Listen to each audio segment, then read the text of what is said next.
There's ultimately no way to decide right now whether every bug has been found in a program or the incentives for finding the bugs aren't enough.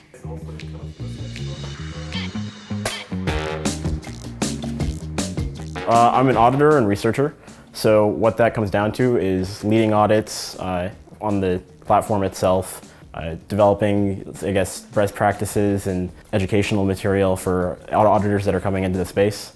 On top of that, like also research, so developing the more decentralized platform that we're going to be releasing very soon. Okay, so the bug prediction market essentially lets auditors or other experts stake some level of reputation on whether or not they can determine a bug exists in code or not.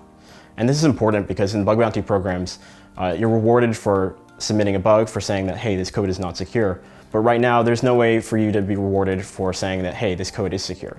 If there's no incentive to do that, then there's no way that the clients, the people who've made the dApp, can tell how secure their code actually is.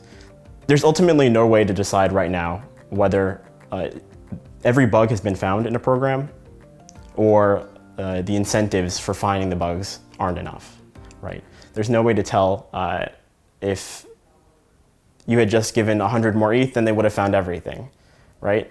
There's people just won't look at it.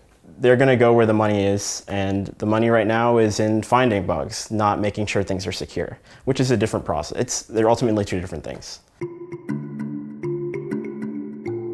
The key idea behind the bug prediction market is developing a security confidence metric. Just like a way for end users, for investors, for people that have to ultimately interact with your dApp, that they have an idea of how actually secure it is, how much trust that they can put in it. It's not in the control of any one person. There's not any one person that, or any one group or any one person that's taking full responsibility for all this, because it's a huge responsibility. It's a community responsibility ultimately. And like the security of the applications that are on the blockchain, even if you don't directly use them, they matter for the ecosystem because there's a huge reputational risk as well. So it's something that the community needs to pay attention to as a community. And I think this is a really good way of incentivizing that. If we want blockchain technologies to really live up to the promise, then we need to massively scale up our security practices. And this is a really good way.